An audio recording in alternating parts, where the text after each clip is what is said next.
Where your treasure is, there will your heart be also. God has given us unlimited treasures in His Word.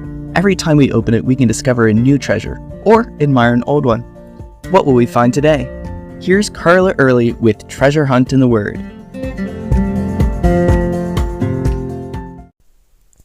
One thing about teaching Sunday school that I love is that I learn way more in preparing to teach than I do studying the Bible on my own or even with a group.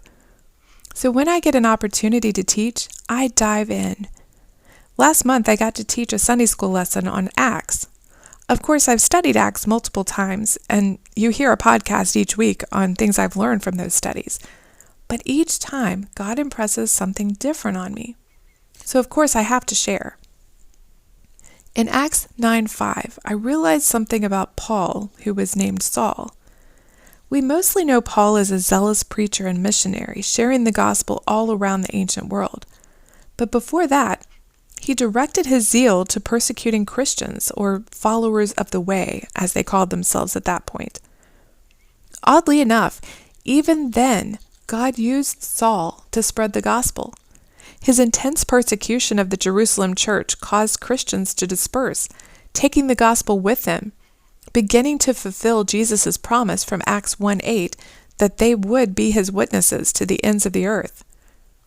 We don't know how involved Saul was in the stoning of Stephen in chapter 7, but he could have instigated the whole thing. In Acts 8:1, it says Saul was consenting to his death, using a word which meant Stephen's death brought Saul pleasure. Then in Acts 9:1, we see Saul breathing threats and murder against the disciples of the Lord. With every breath, his mission was to eradicate this new, what he considered heretical belief. Back in John 16:2, Jesus told his followers, "The time is coming when whoever kills you will think that he offers God service." Saul thought he was on God's side until his encounter with Jesus on the road to Damascus. A bright light drove him to his knees. Immediately he knew that this was God. Only a higher power than himself could do this.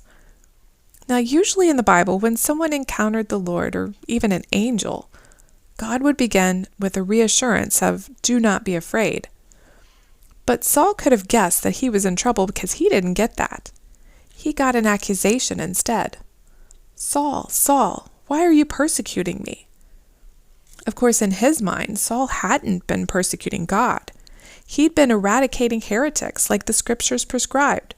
So he asked, "Who are you, Lord?" The answer turned Saul's world upside down. "I am Jesus, whom you are persecuting."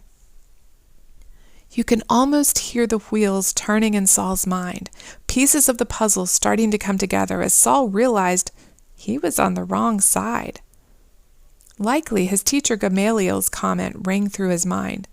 If this plan or this work is from man, it will come to nothing.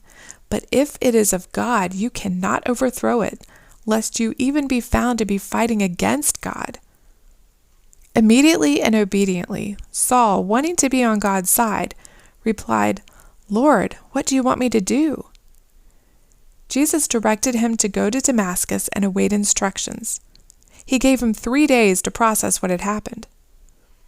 This encounter was a huge turning point for Saul. He went from persecutor to persecuted. God used his testimony to change lives the world over. He went from 100% against Jesus, every breath a mission against Jesus' followers, to 100% for him, on mission to spread the gospel. Are we that passionate about what we believe? We're convinced the gospel is true, but do we give it our 100%? How do we need to let God change our hearts for us to do that? What would that passion look like in your life? You can contact us at treasurehuntintheword@gmail.com.